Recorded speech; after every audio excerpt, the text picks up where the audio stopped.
Assalamualaikum warahmatullahi wabarakatuh.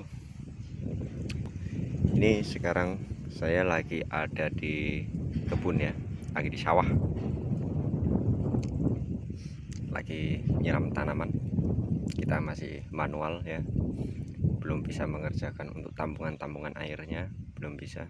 Jadi kita pakai cara manual dulu, sambil ini merawat yang lain.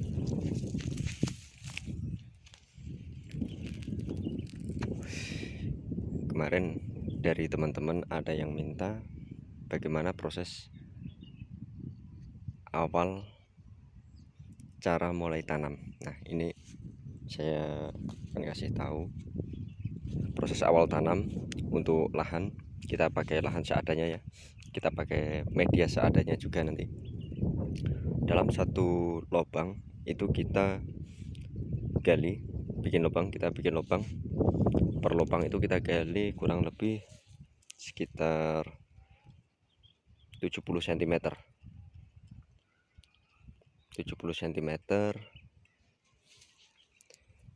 dan media dengan kedalaman kurang lebih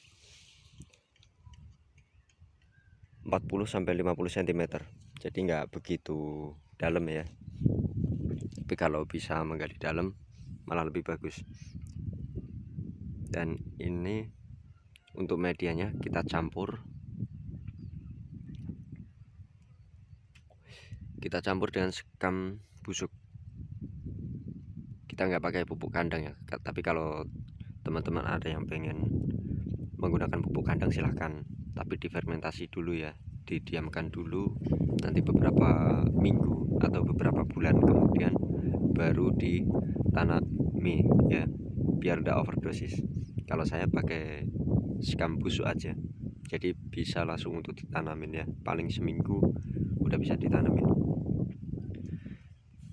Kalau udah ditanamin, nanti jangan lupa penyemprotan insektisida yang sistemik, biar daunnya nanti bibit-bibit yang masih kecil itu daunnya nggak dimakan sama kumbang malam, biar nggak bolong-bolong kayak gini. Nah, ini contohnya,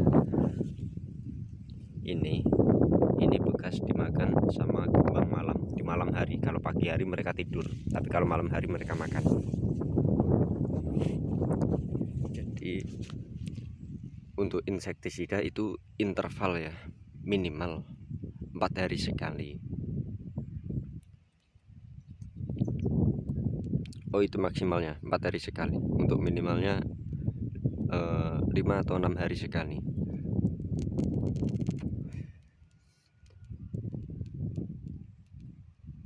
Untuk fungisida sama aja, bergantiannya antara fungisida sama insektisida. Fungisida kita 4 hari sekali juga, untuk insektisida 4 hari sekali juga. Jangan lupa langsung pasang ajir ya, ajir untuk menopang nanti ketika udah mulai tinggi. Kalau sudah mulai tinggi, ini bisa diikat di sini ya, diikat sama kayunya dulu, sama penopangnya dulu, nanti diikat sama tali rafia, baru diikatkan sama pohonnya, biar pohon itu bisa tegak lurus dan pertumbuhan itu lebih cepat. Kalau sampai tunasnya itu sampai melengkung dan mengarah ke bawah, nanti pertumbuhannya akan melambat, dan yang bagian yang akan tumbuh nanti yang bongsor itu justru yang dari bawah, entah itu dari tunas air atau ada yang tumbuh baru ya. Kalau sudah tinggi nanti dipasang di para-para. Kita pakai para-paranya itu cuman 2,20 meter ya. Saya rasa di situ udah cukup lah untuk kita. Perawatan nggak terlalu tinggi dan tidak pula terlalu rendah. Untuk pemupukan saat mulai tanam, kita pakai pupuk Ponska ya, Ponska yang non subsidi, Ponska Plus. Kita pakai rutin, kurang lebih kita pacu secara sedikit demi sedikit, secara perlahan. Dalam satu bibit itu kita pakai Ponska dengan takaran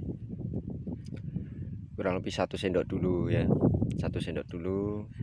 Nanti kalau udah nampak tumbuh, itu pemberiannya itu kurang lebih 1 minggu atau 10 hari setelah tanam. Kita kasih dulu 1 sendok makan. Kalau dirasa sudah bagus ya kan, yang penting jangan sampai overdosis ya, daripada banyak-banyak nanti overdosis. 1 sendok dulu, 1 sendok makan. Setelah itu kalau sudah berjalan beberapa minggu itu kan nampak tumbuh, nah baru kita tingkatkan menjadi 2 sendok.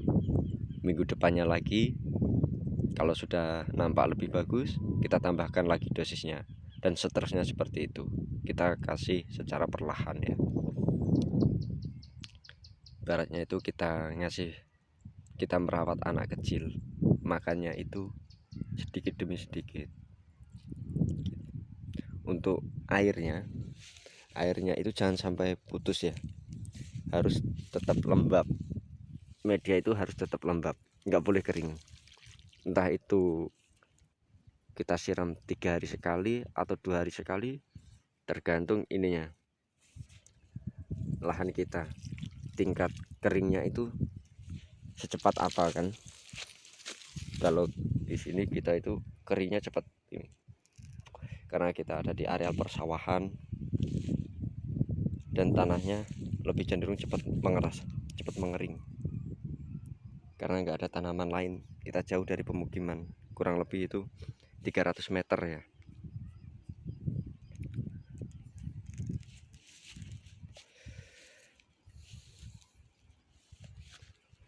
Kalau tanam semampunya aja, nggak perlu banyak. Yang penting antara modal kita, tenaga kita itu menyesuaikan, biar pohonnya nggak terbengkalai ya.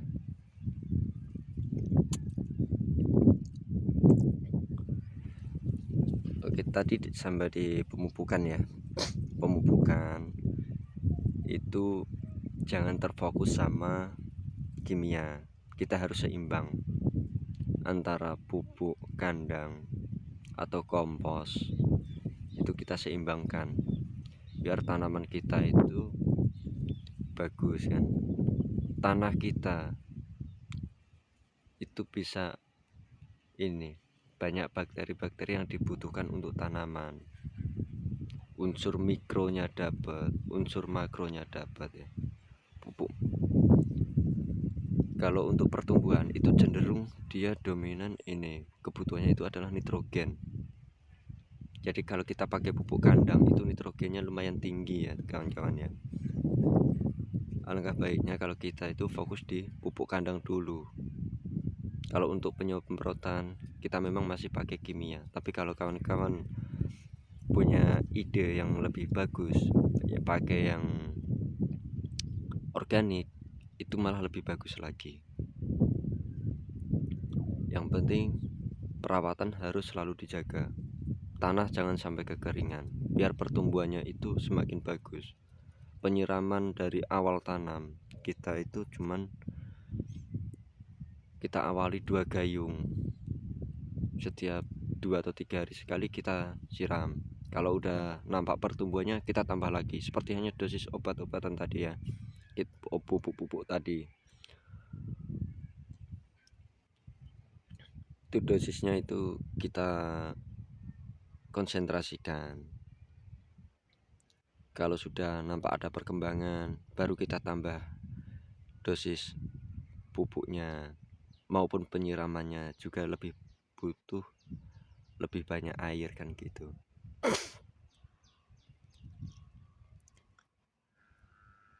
Nanti kalau sudah di para-para apalagi itu jauh lebih banyak lagi airnya.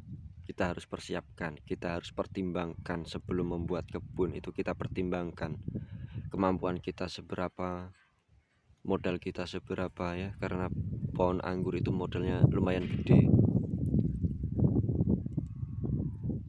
Kemampuan kita itu harus seimbang, jangan ambisi kita yang jalan ya.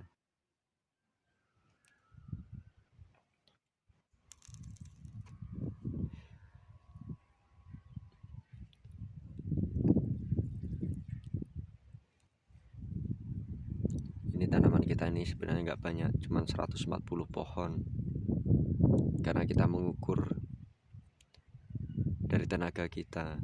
sudah terbagi banyak ya, ngurus kebun yang sudah produksi buah, ngurus ini itu sudah terbagi. Untuk varietas, kalau saya boleh ngasih saran, carilah varietas-varietas yang sekiranya penyakitnya itu sama. Mau tanam 10 varietas pun nggak apa-apa dalam satu kebun, mau 20 varietas nggak apa-apa, yang penting penyakitnya masih sama. Jangan yang 2 penyakit gitu, biar kita nggak susah payah dalam merawatnya.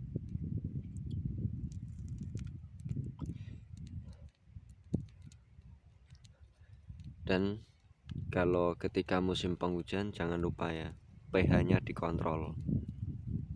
Jangan sampai kita memberikan pupuk kandang di musim penghujan,